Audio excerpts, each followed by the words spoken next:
Hello and welcome to another video. In this video I'm going to be talking you through the steps for planning the perfect carp fishing holiday. We're coming to that time of year now when you need to start planning. If you're going this summer to France, you need to have everything prepared so that when you turn up at the lake you haven't forgotten anything and you've got everything ready to go so you can really enjoy your time away. If you've seen my previous videos, I'm going to Etang de Manoir in May. I'm going to be filming a video for the Carp girls, a couple of the England international ladies, so I'll be doing my own video for that session, but also filming a video for the Carp girls, Elaine and Debbie. So I'm already thinking about planning that trip now.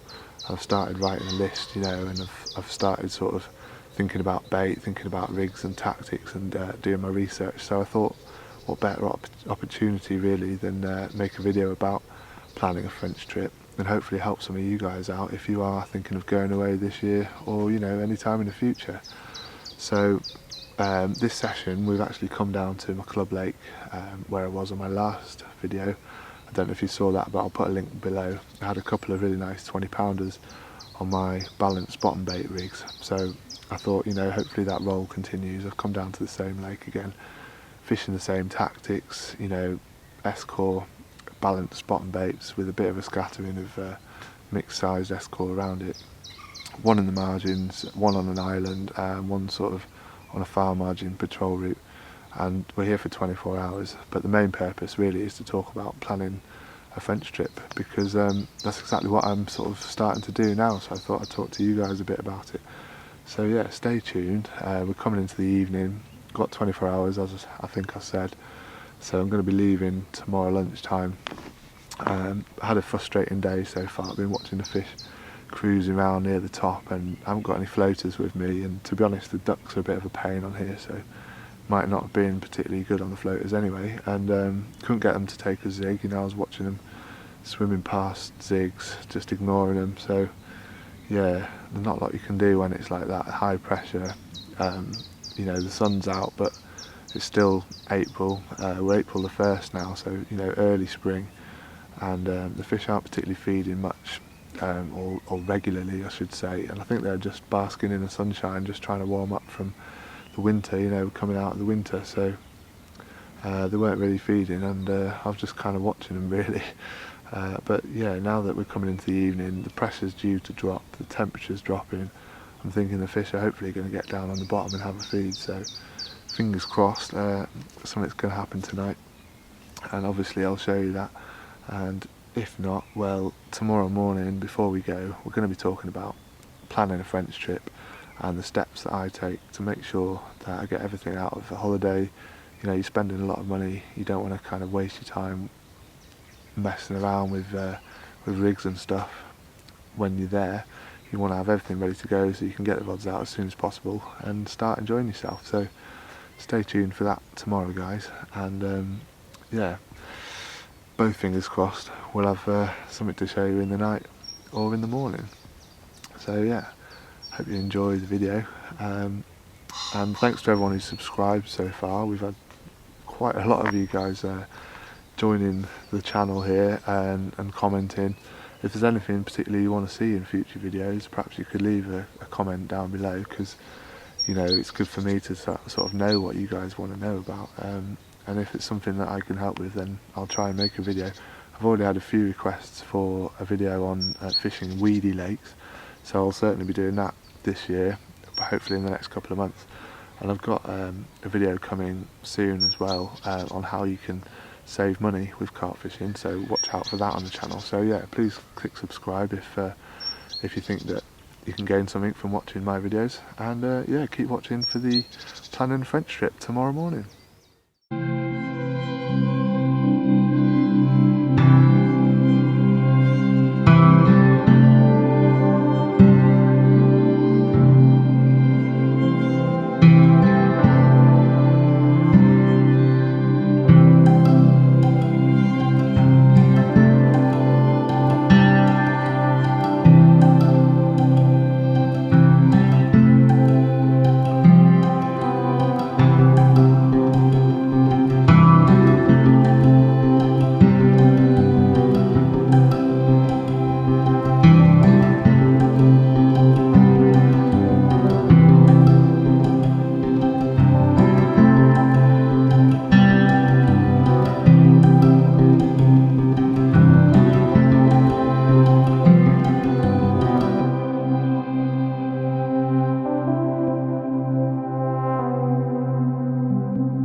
Well, good morning guys.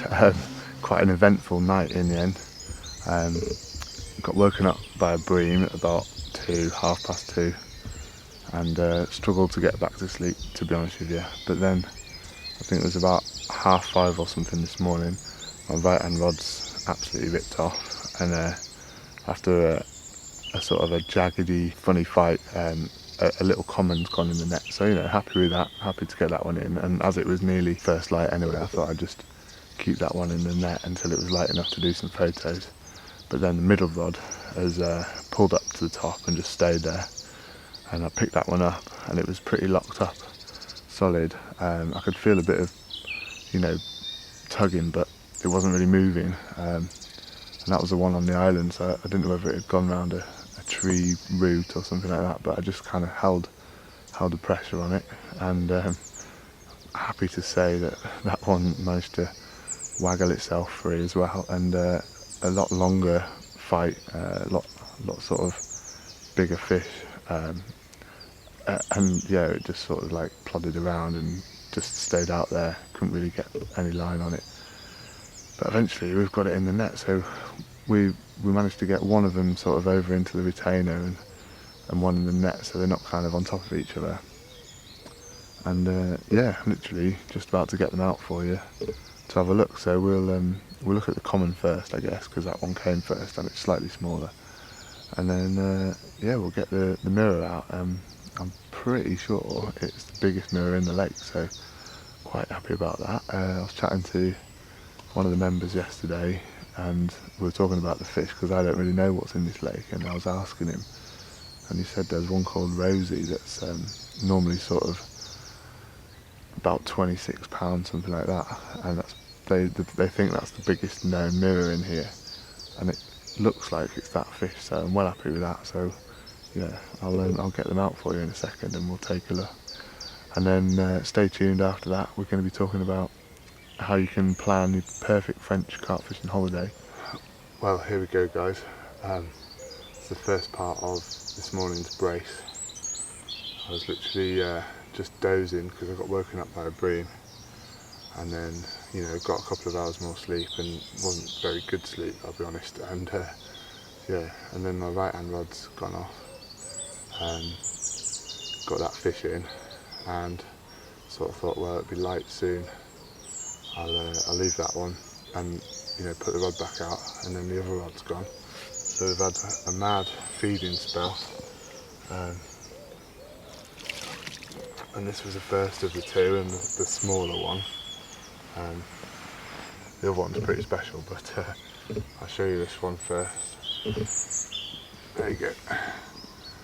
So it's a bit of a cricket bat, common, that one. But yeah, I think around about £14, something like that. Not huge, but put a nice bend in the rod, and a nice way to start your morning. Caught on my balanced bottom baits. If you saw my last video, showed you how to perfectly balance your bottom baits to take away the weight of the hook and everything. I'll put a link to that below, and that fish was caught on that rig, so check that one out after this video if you want. And yeah, that's the first part of this morning's brace.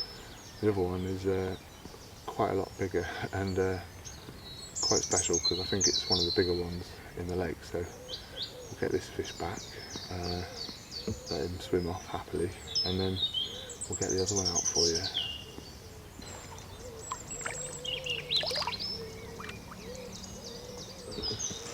Right guys, I'll have to be quick because my battery's going on the camera. I don't want to keep the fish out of the water while I change it. But here she is. I think this fish is called Rosie, and it's the biggest mirror in the lake, I think. Not an absolute giant, but it's £25, 6 ounces, so I'm well happy with that. One of the the A team, so to speak. Although this lake's not really about target fish, it's just about getting a few runs. But there we go. I think that's the biggest mirror in the lake. I'll have to check with some of the other members, but yeah, £25, 6 ounces. Caught just before first light, part of a brace. You saw that other comment a minute ago. Both fish caught on my balanced S-core bottom bait. So yeah, I waited probably 15 hours for a take and then had two in the space of about 40 minutes. So it just shows you, you know, it's springtime, very short feeding windows, and you just got to be patient and stick to your guns, I think, and it pays off in the end. I did have a bream as well at 2 AM, which was nice, that woke me up. but yeah, managed to get one of the bigger ones. Seemed to be doing alright for average size of fish on this lake. Mostly 20s I've had so far, so happy with that. Let's flip it round and show you the other side and then we'll get it back.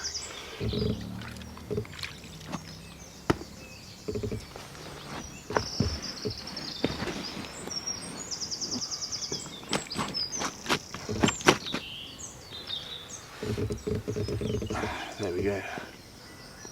So yeah, I think this fish is called Rosie. I was talking to one of the members yesterday, Jamie, about it.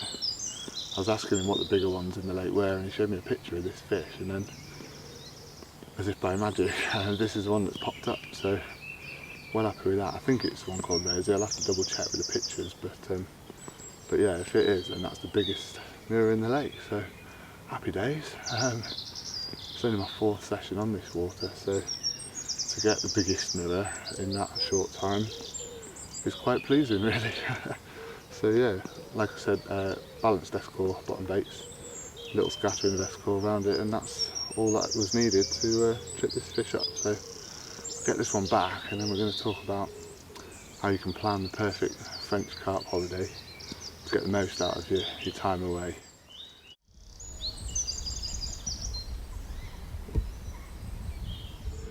Right guys, I've just remembered something. I did a session probably about 3-4 weeks ago now, and I didn't actually film that session because I just wanted a bit of a break from filming. I did 24 hours on my day ticket lake that you've seen in previous videos, and I actually managed a really nice 28-pound mirror. So I didn't get, you know, a full video of that session, but I did take some video footage of that fish. So what I thought I'd do now is show you that fish quickly, and then after that we'll talk about planning your French trip. It's actually my biggest fish of the year so far, so I'm well happy with this one. I'm going to try and get it up to show you. Hopefully it's going to behave itself. It's been in the sling for an hour or so just while I waited for it to get light, but yeah, there we go. Well happy with that. 28 £4. Just my normal tactics again. White pop up over a bit of a mixture of S-core goodness. A few crumbed up and a few whole ones and some different sizes, and a little handful of the new S-core nuts as well, and yeah, seems to have done the trick. And he's a lovely dark looking fish. I think probably one of the stockies, but they're coming on so well in here now. I'm sure this will be £30, if not this year, probably next year. So, you know, that's great considering they only went in about 6 years ago at sort of low doubles. So yeah, they're really piling it on. So yeah, well happy to get another fish, keep the roll going, and just shows the tactics that I showed you in my spring tactics video are working for me. You know, sticking with the pop-ups, and it's paying off. So I'll get this one back. Hopefully there's time for another one before we pack up.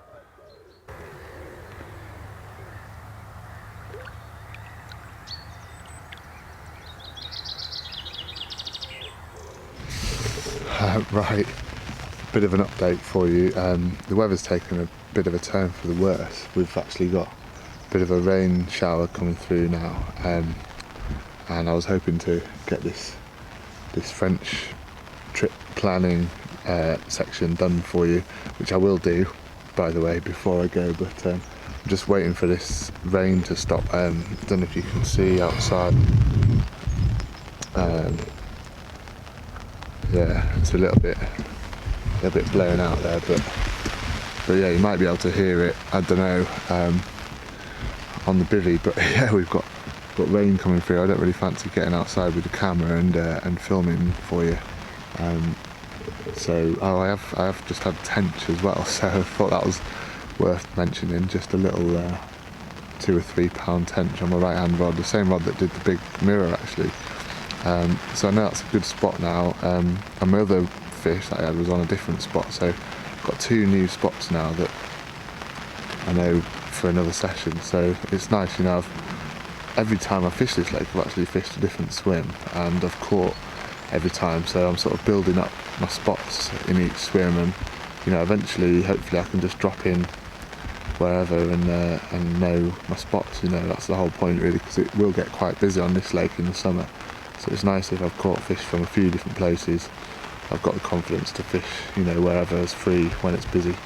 But yeah, as far as the planning the French trip, that will be coming up next. I'm just going to wait for this rain to stop.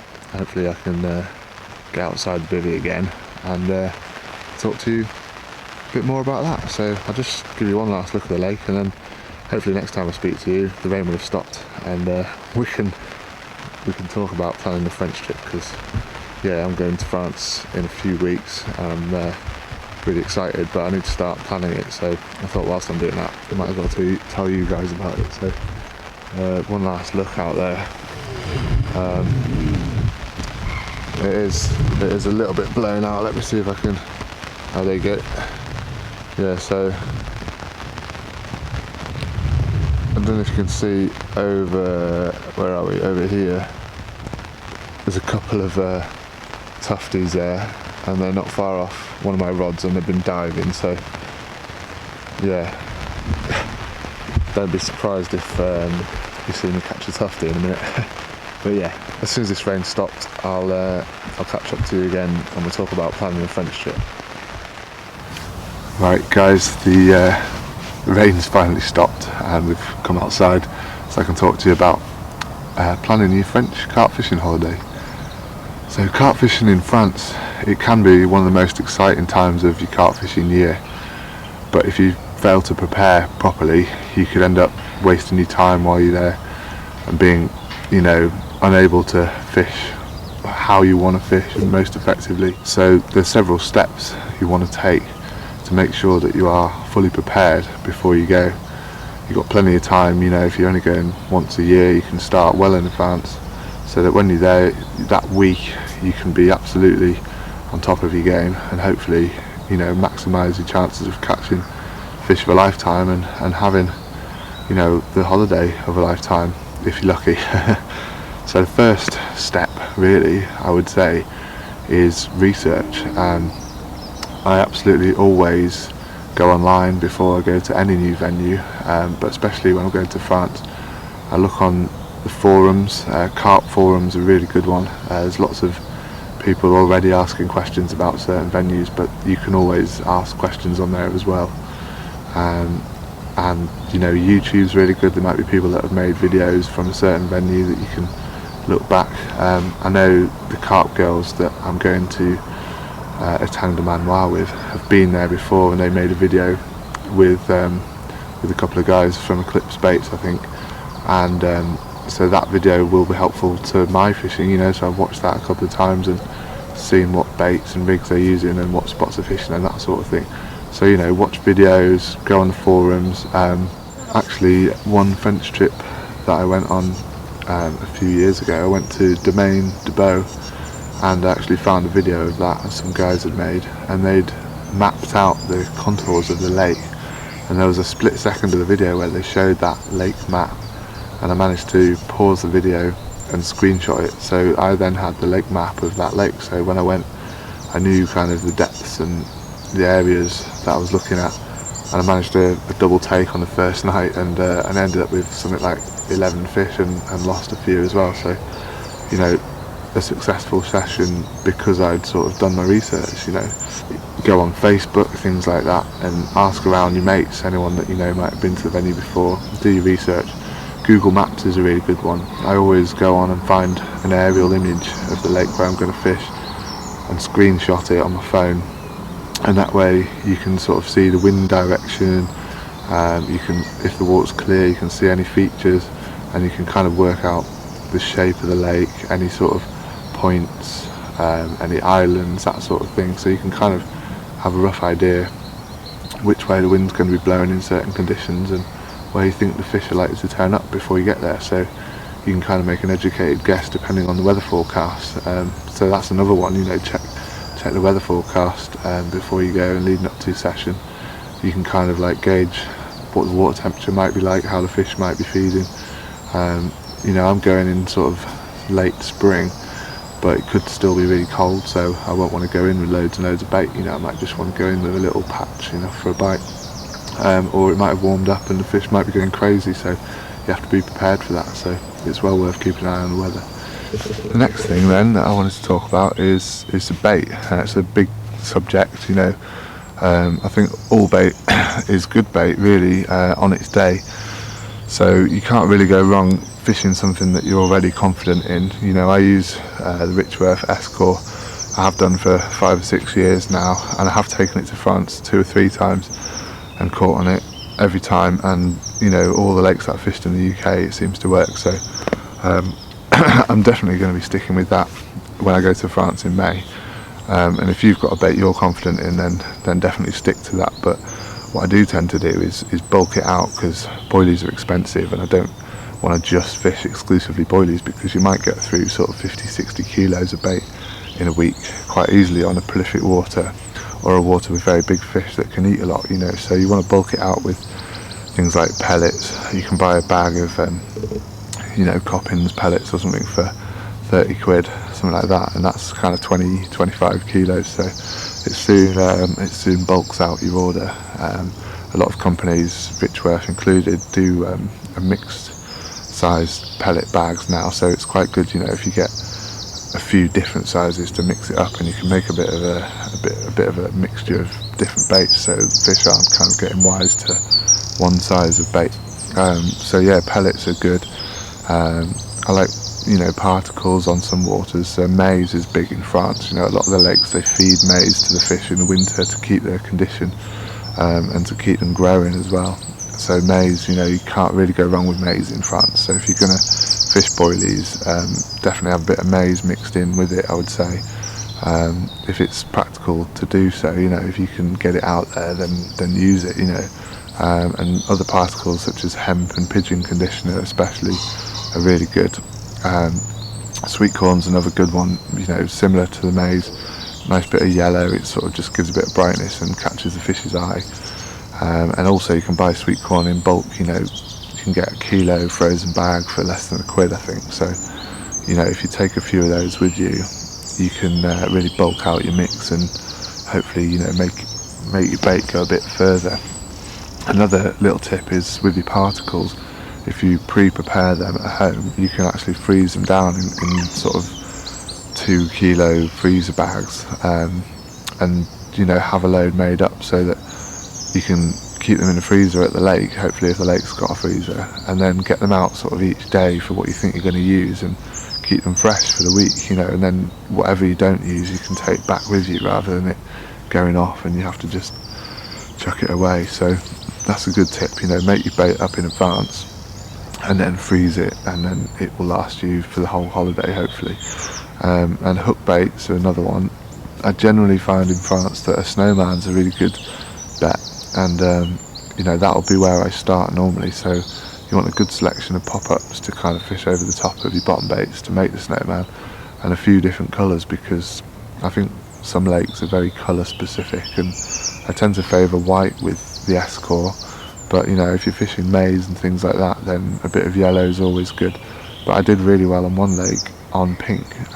Weirdly enough, you know, some lakes really seem to respond well to pink, especially at night. I think it's one of the colours that stands out the best in low light conditions. So have some, you know, definitely have some pinks and yellow and white, and then, you know, other colours you might want to try: orange, red, you know, and try and be different. Everyone seems to fish the same colours these days, and you might take, I don't know, green baits and empty the lake, you never know. So definitely sort of buy several different types of pop-ups to go with your bottom baits, and try a snowman to start with, because, you know, it's always caught for me in the past in France. Don't neglect pop-ups. A lot of people seem to think that pop-ups don't work in France, but you know, I've had some of the better fish in France on pop-ups, so give that a go as well.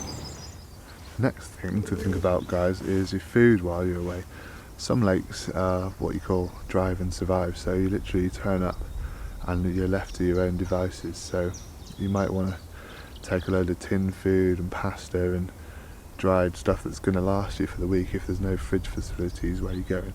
So going back to your research, you need to know, you know, whether there's a fridge there, whether there's a freezer, that sort of thing, and then prepare yourself for those sorts of eventualities.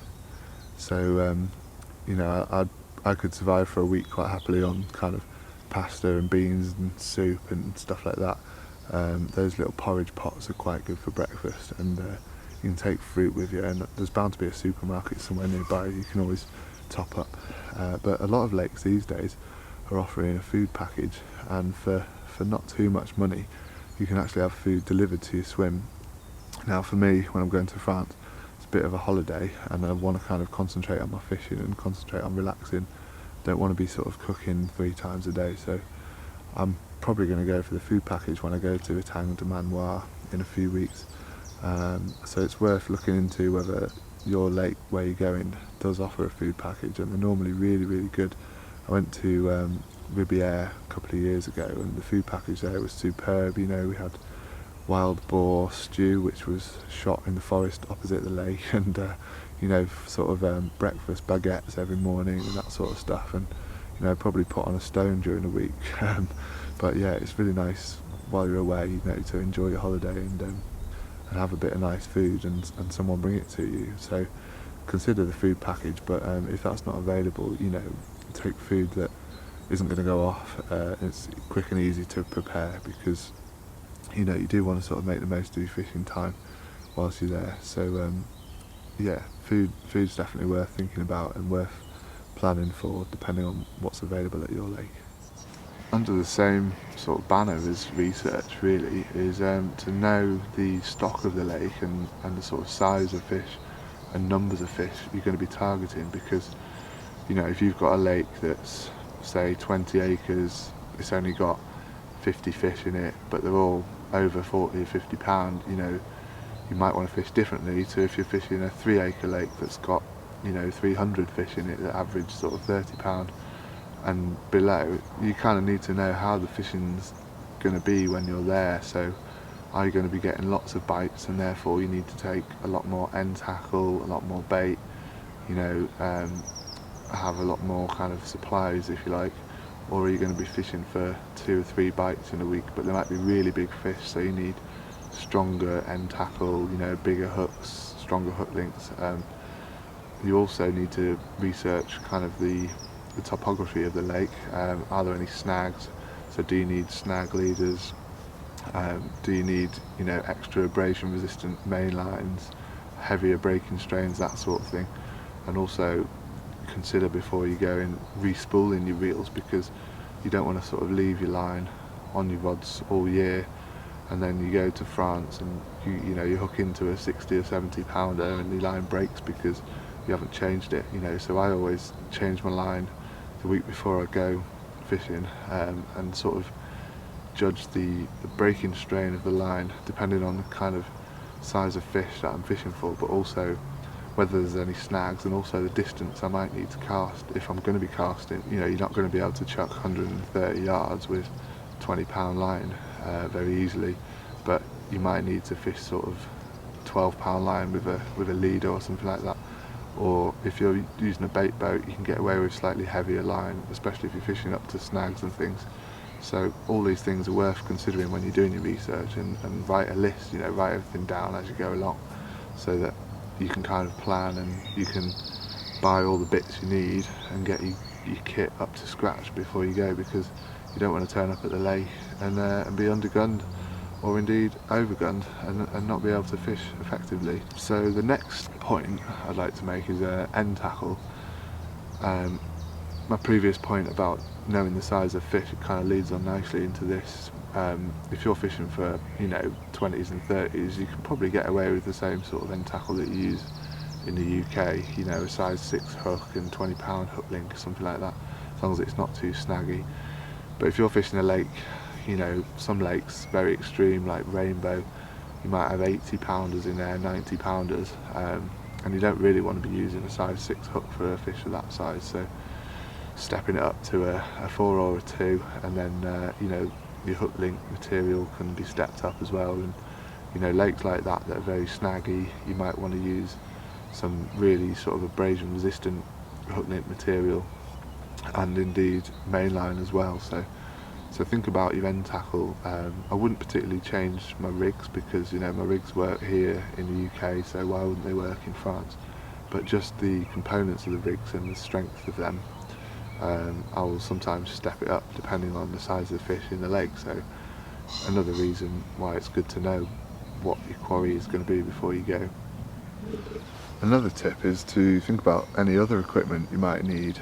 Depending on where you're going, you might need to take a boat with you. If you're going to sort of the public waters in France or some of the rivers and things like that, you might need an inflatable boat with a little electric outboard. So you know, look into that, so you can club together with a mate to buy one if you're going with someone else, or you know, see if you can borrow one even if it's just a bit of a one-off trip. But definitely worth thinking about things like that depending on where you're going. Some lakes have boats kind of around the lake that you can use anyway, but it's worth finding out about that. And also consider taking a life jacket and any other sort of safety equipment that you might need. Also, some lakes have a policy where you have to take water shots of all the fish. You're not allowed to take the fish out of the water. That was certainly the case when I went to Riviera a couple of years ago.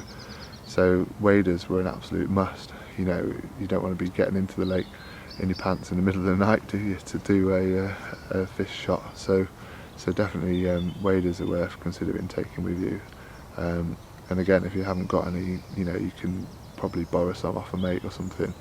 If you're only going as a bit of a one-off, you know, you don't want to shell out for an expensive pair of waders. If you're only going for a weekend, you might not need them again, sort of thing.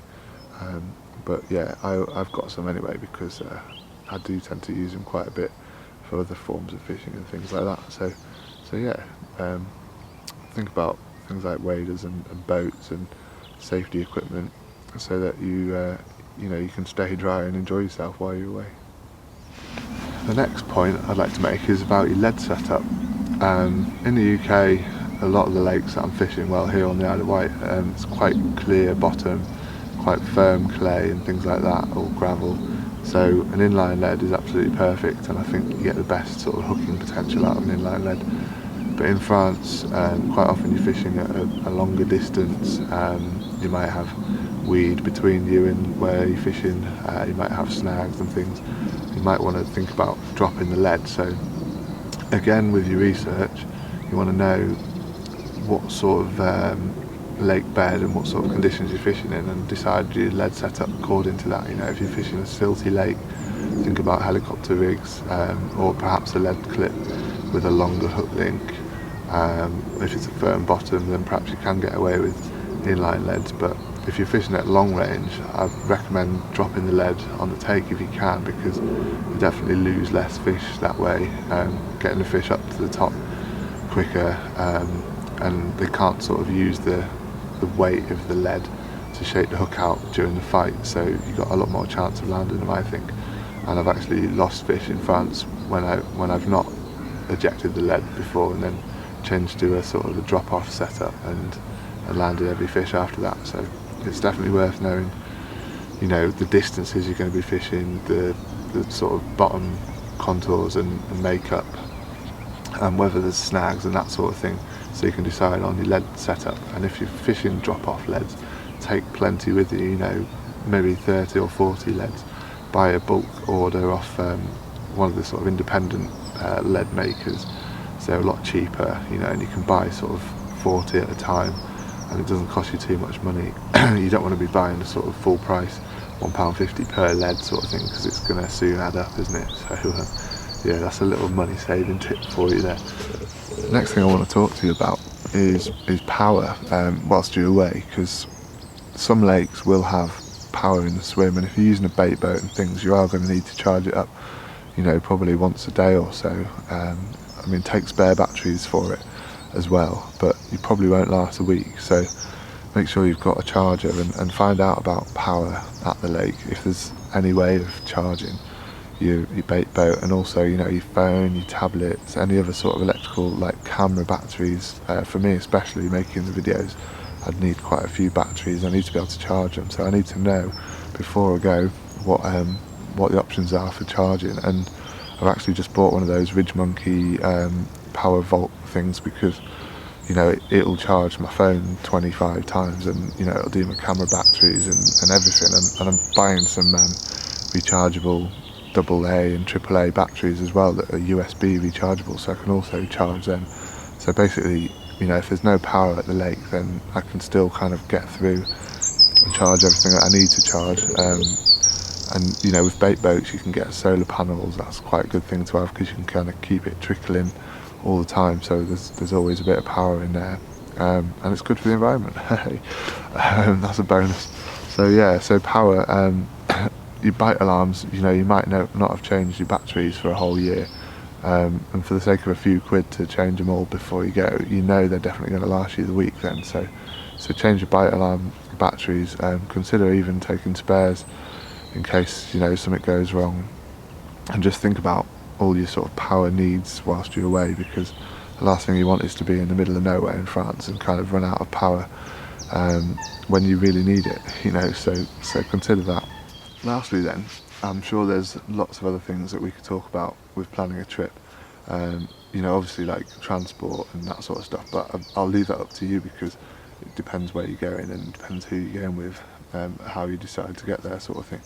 But the last thing that I want to talk about is kind of your clothing, and, you know, what do you wear whilst you're away, because, you know, you might have rain one day, you might have hot sun the next day, so it's worth taking lots of different types of clothing, and you can always kind of leave it in your car. You don't have to carry it around the lake with you. But I've got some, you know, some nice like walking trousers that actually zip off into shorts, so they're quite versatile. You know, on a hot day you can have them as shorts, and then as it cools down in the evening you can zip the legs back on, and that makes it, you know, that little bit more warm for you if there's a little bit of a chill in the air. And you know, take things like salopettes, like these that I'm wearing, if you think it's going to be cold when you're there. And I've got the Tracker Summit XP coat, which has like the base layer and then like a waterproof layer that goes over the top, so that's really versatile. You know, you've got like a warm bit and a waterproof bit, and you can wear them separately or together, all depending on what the conditions throw at you. So that's worth thinking about. If you're going in the height of summer, it's unlikely you'll need like really warm stuff. You know, sometimes it can be 30 degrees at night, so think about that as well. You know, make sure you've got plenty of water to keep you going, and sun cream and stuff like that. But also, you know, think about your sleeping arrangements. Is your sleeping bag a thick winter one? You know, maybe you want to scale down to just like a shroud or something like that, just to keep you, you know, tucked up, so you're not getting like a chill at night, but you don't want to be in like a thick winter sleeping bag when it's 30 degrees outside. So definitely think about that. And something else that's just sprung to mind is mosquitoes. You know, when you go to France, you do sometimes find that mosquitoes are pretty lethal. So take plenty of you know, citronella candles and things like that are really good. Those little spiral things that burn down are quite good, and you can get like sprays and things like that to keep the mosquitoes off you. So it's definitely worth having some mosquito repellent with you. Don't forget sun cream. And yeah, hopefully there's not anything that I've really forgotten, but perhaps you could leave me a comment down below if there's something that you think that you do before a French trip, when you're sort of planning your trip. Maybe that'll help me out, because I am going to Etang de Manoir in a few weeks. So yeah, it'd be good if anyone else has any tips for me, or anyone else that reads the comments, you know. So make sure you sort of leave a comment down below. So as far as this video goes then, guys, I think we're coming to the end of the session really. The bite time seems to be over. You know, the fish have gone a bit quiet again. They were showing quite a lot through the night, and now they've gone a bit quiet. I'm not really seeing a lot. I did have a tench a couple of hours ago just before it started raining, but yeah, I think the carp have kind of shut up shop really. It's you know, it's getting on for lunchtime as well, so I'll probably start packing up in a minute. But I hope you've enjoyed the video, guys, and I hope the section about planning a French trip has been really helpful for you. And I hope you enjoyed, you know, this session, you know, down at the lake. It's nice to be somewhere a bit different for a change, and nice to have a couple of fish again. You know, same as last week we were down here, we had a couple of fish last week as well, if you saw that video. So yeah, we're on a bit of a roll at the moment. I think spring's in the air and the fish are obviously waking up, so it feels good to be catching again more regularly, you know, and to get that big fish, you know, that sort of the biggest mirror in the lake, that's just the icing on the cake really. So yeah, I'm absolutely buzzing now. So I hope that that helps you guys. Stay tuned on the channel for the next couple of weeks. I said this before, I've got a video coming to save you money with carp fishing. It's going to be sort of carp fishing hacks to save you money. It's probably going to be like 10 tips or something like that.